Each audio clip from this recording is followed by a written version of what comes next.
Welcome back to our study of the book of Judges and Ruth. Remember, Ruth was in the period of the Judges, probably around Gideon's time, so this course goes together very well with those two books. And we're going to talk about the last chapter of Ruth today, and then I want to go back and just review the course for a few lessons that we can learn from them.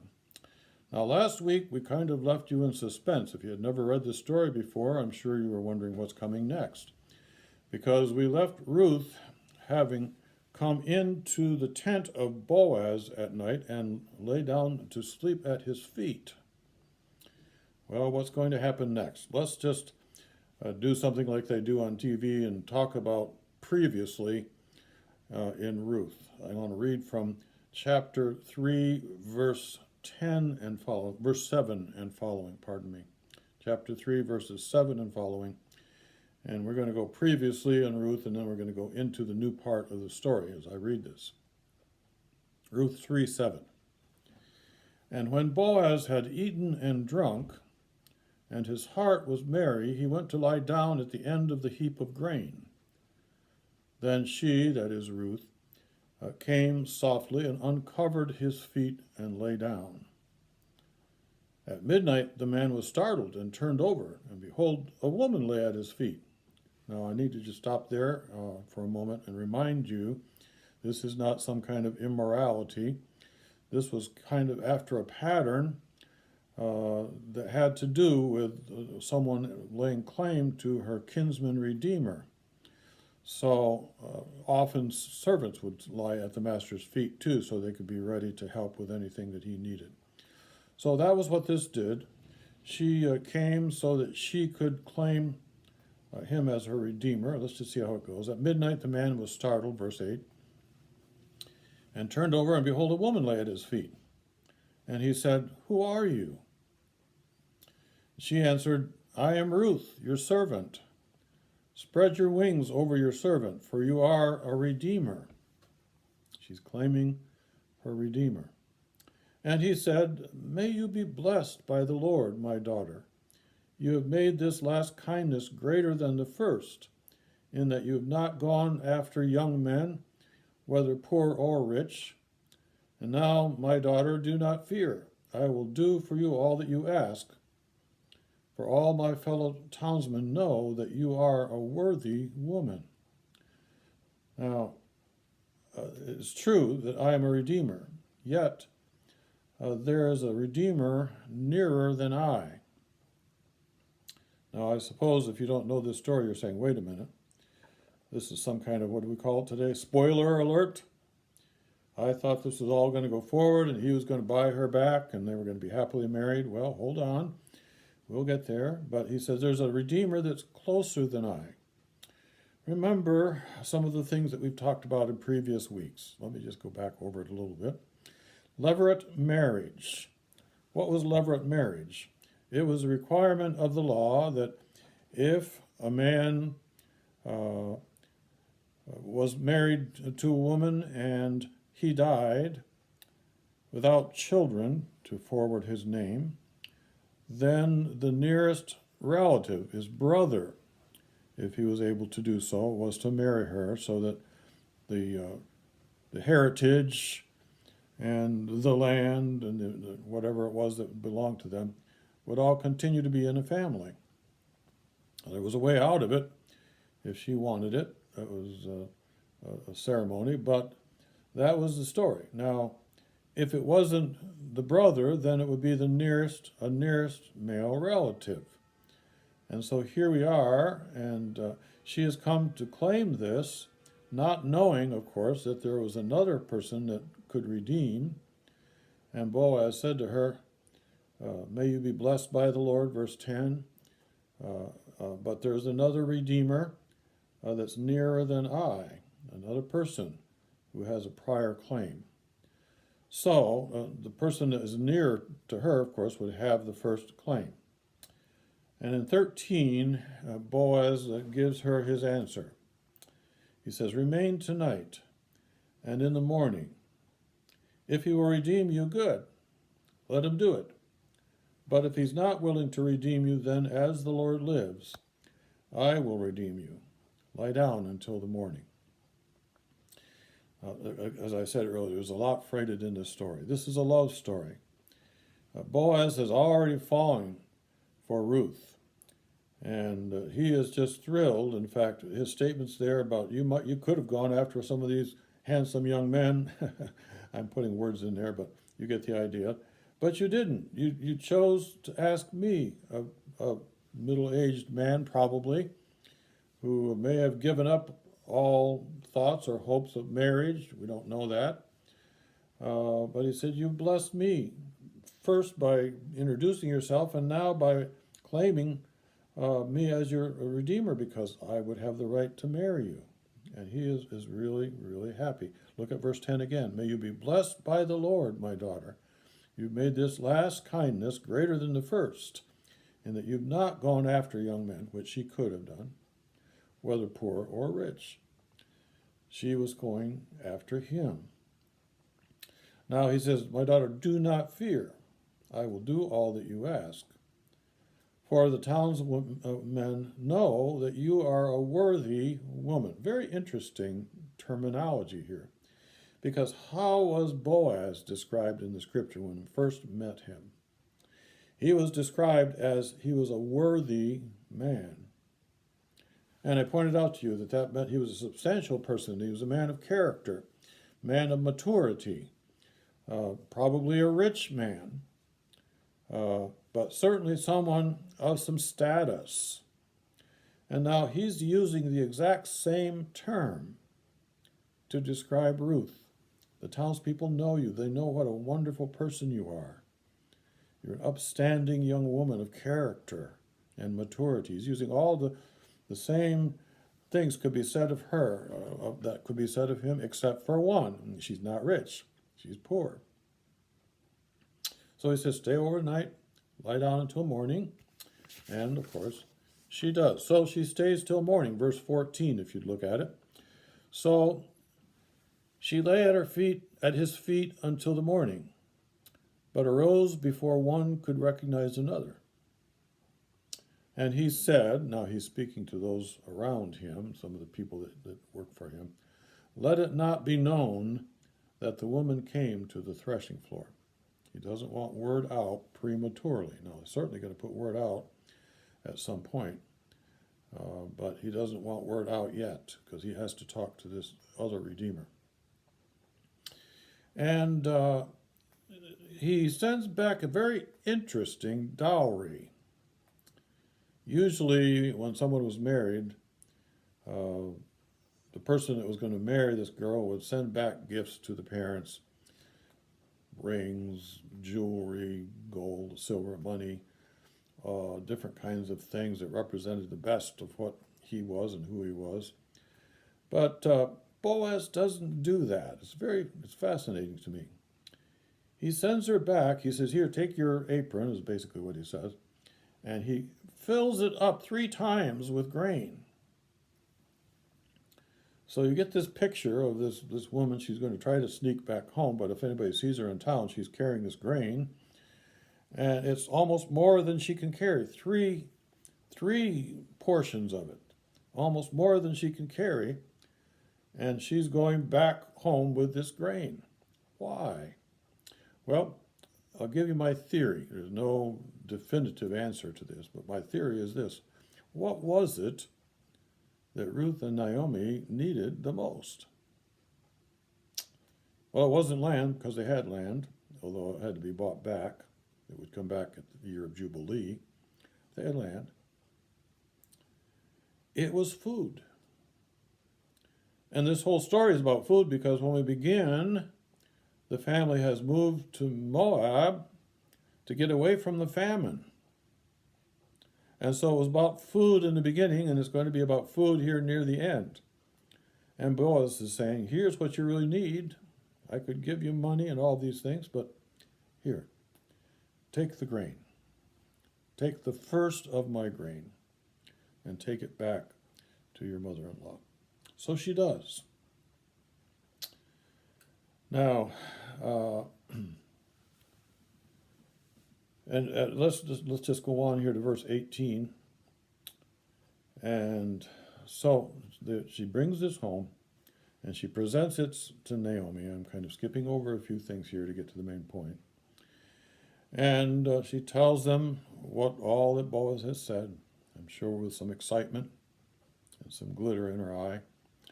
And she says this to Naomi, and Naomi answers, she replies, verse 18, wait, my daughter, until you hear how the matter turns out. For the man will not rest, but will settle this matter today. Now, let me just use a little sanctified imagination here again. You know what she was saying? Listen, Ruth, just stay still. The man's in love with you, and he won't let any grass grow under his feet until he gets this fixed. Boaz was going to do everything, and Naomi knew it. She'd had those conversations with Boaz. Now, there's a transaction that has to take place, because in order for him to marry her, the nearer relative has to, basically say no. And that could be a little tricky, except Boaz is a smart man. And his plan is brilliant. He's going to go, but he's going to make a certain approach. And we can almost hear God laughing when we go through this, because Boaz is going to make an approach that is surefire to work.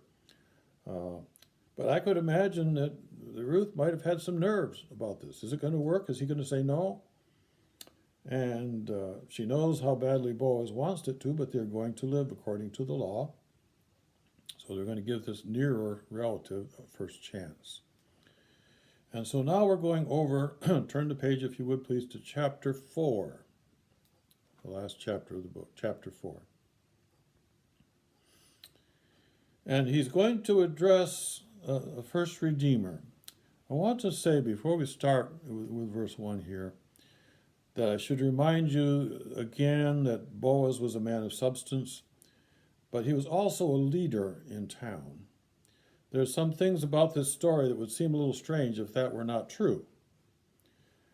And so he is able to call some shots, so to speak, and people just go with it because he is a leader. He may be the leader. He might be the head of the town. We don't know for sure. But look in verse 1. Now Boaz had gone up to the gate and sat there. Now the main gate that you find in these towns was a place, and right inside the gate was a large area that wasn't allowed anything else to be there, so that people could gather together and meet to do business. That was where the judge for that town would sit and hear problems between people. If there was something to be sold or bought, it would be done there with the council of people. And it was open air, so anybody in town could hear the business. There was no hidden business, no hidden agendas. So Boaz is going to go there, but notice he sat down there.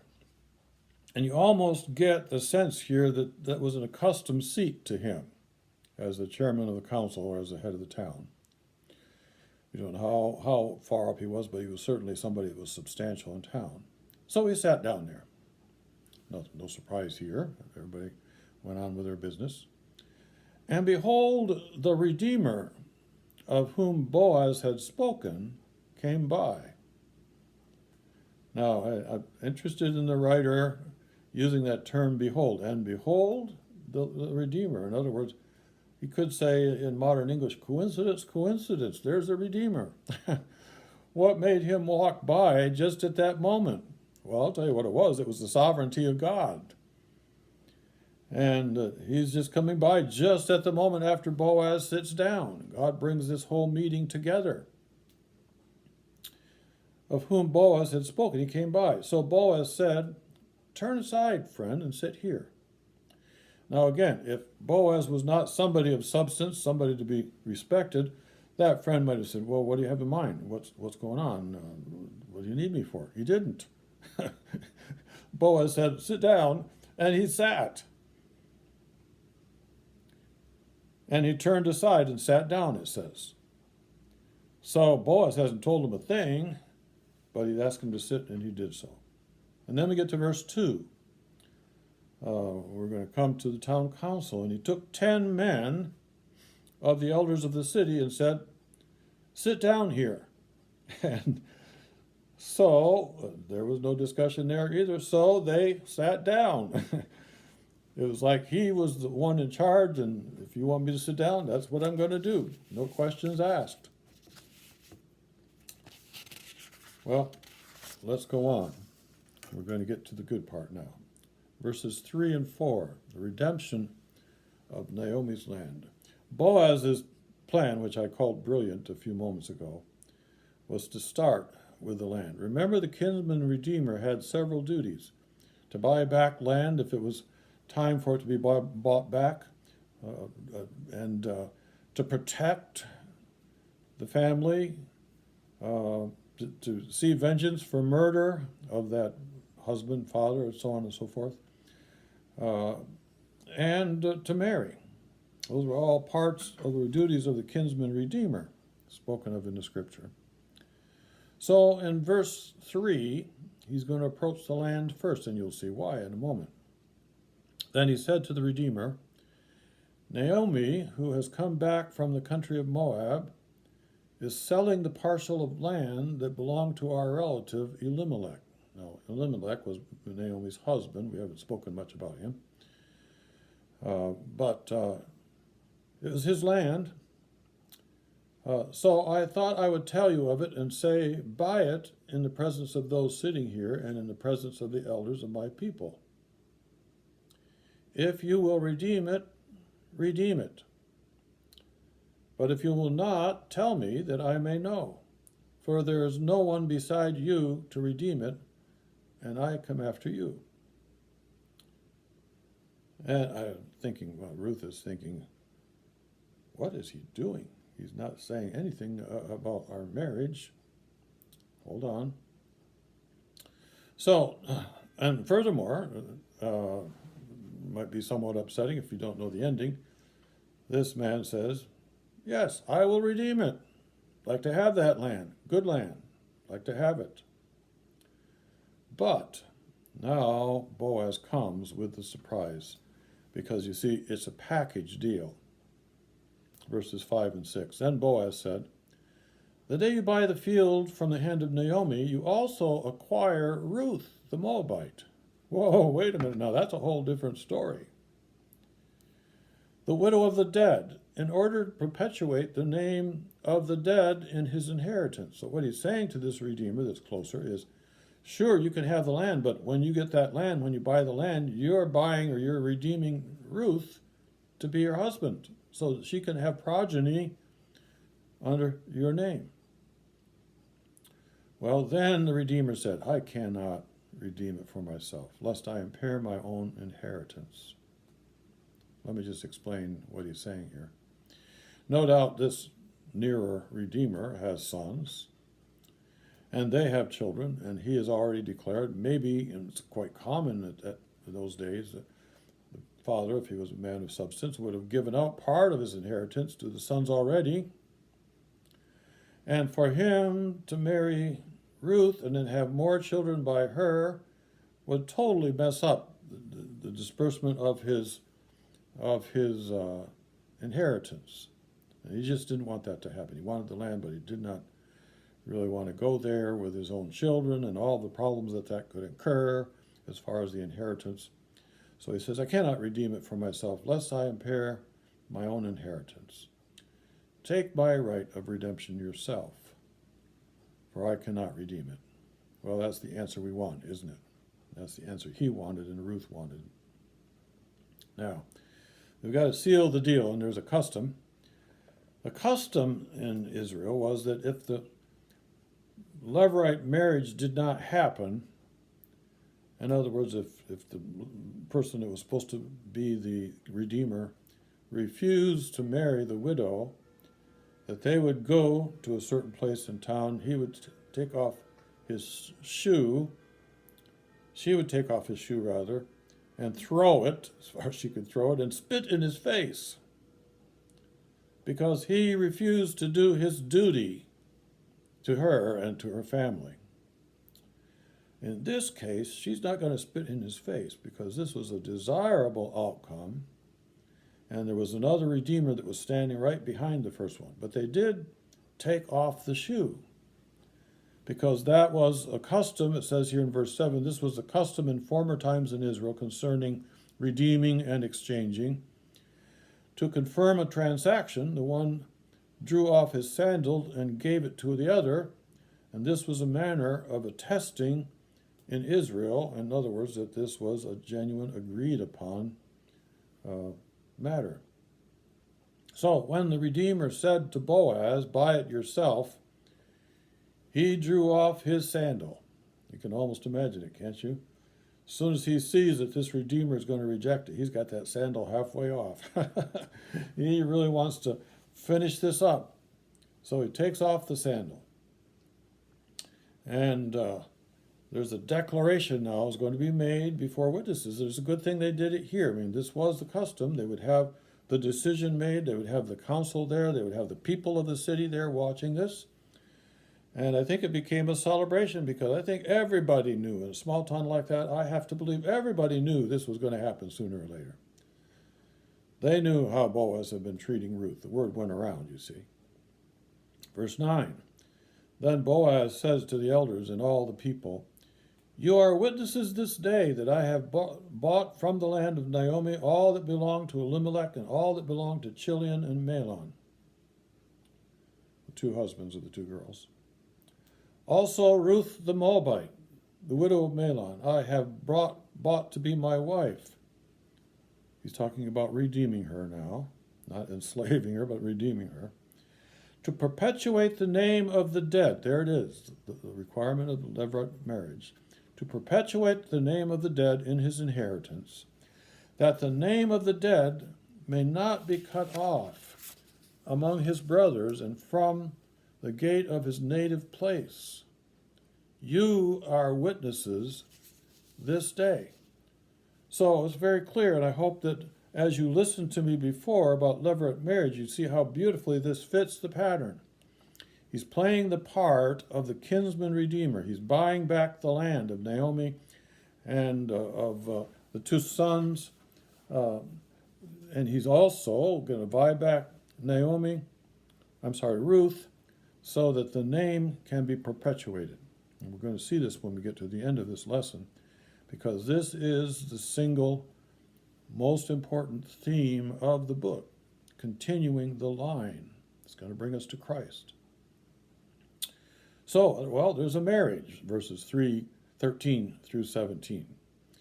So Boaz took Ruth, it says in verse 13, and she became his wife. And he went into her, and the Lord gave her conception, and she bore a son. Now, at this moment, we're going to come back, and the story is going to swing back to Naomi. Remember what Naomi said when she came into town. She said, "I went out full, I've come back empty. The Lord has dealt with me. The Lord has punished me." She knew that she had done wrong by way of leaving Israel and going and setting up household amidst those who were actually enemies. But she did it, her husband did it, because they thought they needed the water. And they didn't trust the Lord enough to give them food and water where they were. Let's just be honest about it. So he's dealt with her, and she's come back empty, bitter. Not even the same woman. But then this is going to turn around. Then the woman said to Naomi, verse 14, "Blessed be the Lord, who has not left you this day without a redeemer. And may his name be renowned in Israel. He shall be to you a restorer of life and a nourisher of your old age. For your daughter-in-law, who loves you, who is more to you than 7 sons, has given birth to him." Then Naomi took the child, can't you see her? Took the child and laid him up in her lap and became his nurse. Wow. You know, there's almost nothing as special as grandchildren. I think I heard a couple of grandparents talking in the back of the church once, and one said to them, "I won't show you my pictures if you don't show me yours." We just love our grandchildren. There's something about it that seems like they belong in our arms when we go to see them until they get too big to lift up. And even then, I try sometimes a little bit. she's going to be blessed. She's going to be brought to peace by this grandson. And he's going to be someone who restores her life and gives her nourishment in her old age. Well, in verse 17 it says, the women of the neighborhood gave him a name. A son has been born to Naomi. They named him Obed. And he was the father of Jesse, the father of David. This boy was David's grandfather. That's right, his grandfather.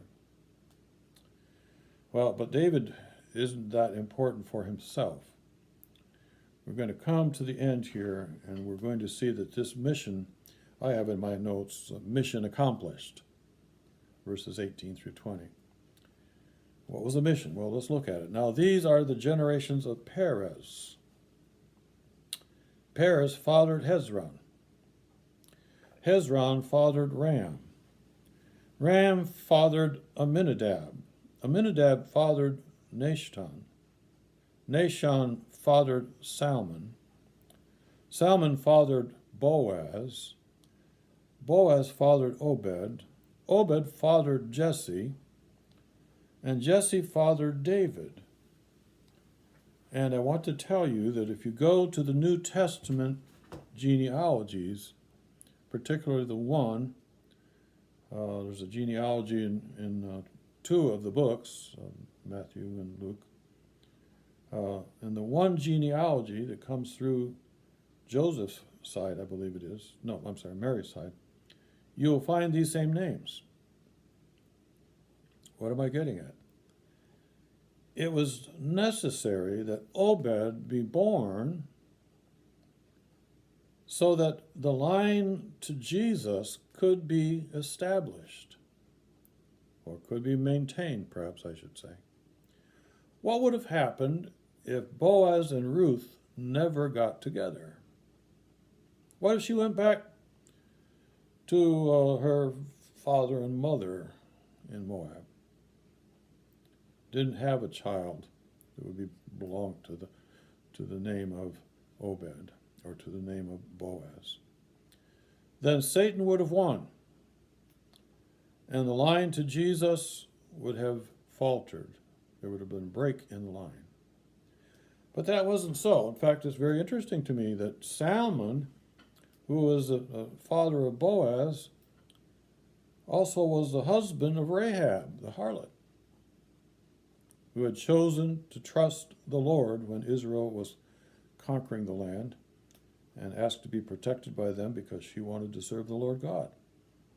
So she marries into the family. And all of this is part of God's plan to bring us to Christ. And the book of Ruth is so very, very important because it shows us not only a beautiful love story, God couches the main theme in a beautiful love story in order to show us what he will do to maintain his line to Christ, and who would be the ultimate kinsman redeemer. Well, we've got a few minutes here. Let me just talk about Judges and Ruth. I think there's some important things for us to understand and a few lessons to be learned. First of all, just starting with where we are now, and then I want to back up into the Judges from what I just said a moment ago. You know, nothing is going to stop God's decree and God's plan.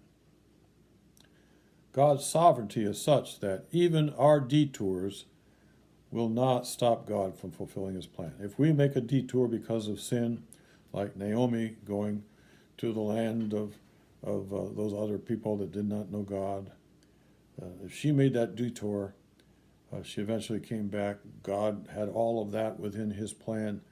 His plan is so much bigger than our circumstances and our plans and even our detours and sins that he can take that and still fulfill his plan. Nothing is going to stop God from finishing what he starts.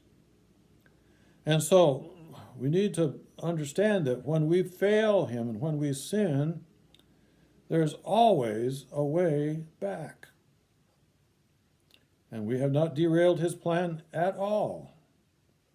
In fact, perhaps that was part of his plan for us, to learn about the horror of the results of that sin or whatever. So God's plan will not be derailed, even by our detours. Second thing I want us to notice is that, we had that cycle in Israel during the time of the judges where they would serve God while the judge was with them, but after he died and there was an interim period of time, they would go back to serving the gods of the enemies. And it would become terribly wicked. And then, of course, God would bring the chastisement upon his children, and they would struggle and they would suffer, and then finally they would remember God and call out to him, and God every time came back, and he rescued them through the hands of a judge. And while that judge lived with Israel, they trusted the Lord and they served the Lord. But then when he died, they would fall away from God. They would fall away from obeying his will. And then God would chastise them again. And after a while, they would call out to God, and he would come and he would bring another judge and bring it back. And while they were with that judge, they would serve the Lord. Do you get the pattern? We talked about that many times in the course of this study. Well, I want to just point out one thing about that I don't think I've said before. And that is that, there's a great importance to strong spiritual leadership. Let's not look on the negative side today, but this is the end of the lesson. I want to leave on a positive note. Look on the positive side. When that judge was with Israel, they served the Lord. Why? Because he was a good, godly man who would teach them. In fact, remember the last of the judges, Samuel, had a regular circuit that he went around and taught the children of Israel. And the one time in the whole period of the judges when they started off by saying, this is not right, we need to deal with this, it shows that they had learned from Samuel. But it means that there's a great importance to strong spiritual leadership. We need today to have strong spiritual leaders, and it's not just the pastor, but others like the deacons and others beyond that, people that may not be in an office in the church, but there's some maturity there. There's some things that have been learned, and if younger people would come to them, they would have great advice to give. Strong spiritual leadership and a willingness on the part of the leaders to call out those that go into sin in a kind, private way, but to do so, to maintain the purity that's within the church. That was what Israel had. When the judge was with them, they served the Lord. But when they had a loss of leadership, then, as it said, Jesus, as he was looking over Jerusalem, he saw them as a flock of sheep without a shepherd, just wandering around. That's what happens to us when we don't have that strong spiritual leadership. Well, the last thing I wanted to notice here is that God always comes when we call. He wouldn't have to. But he's a God of great compassion. He's a God of mercy. Every day when I pray my prayer at the beginning of the day, somehow or other it slips into my prayer to thank the Lord and use that scripture verse that says that. He's abundant in mercy. His mercies are new every morning. And great is your faithfulness. He doesn't change. He's always there. So when you think of judges, remember that no matter how bad the situation was, when they called out to God sincerely from their hearts, he came and he answered and he provided for them.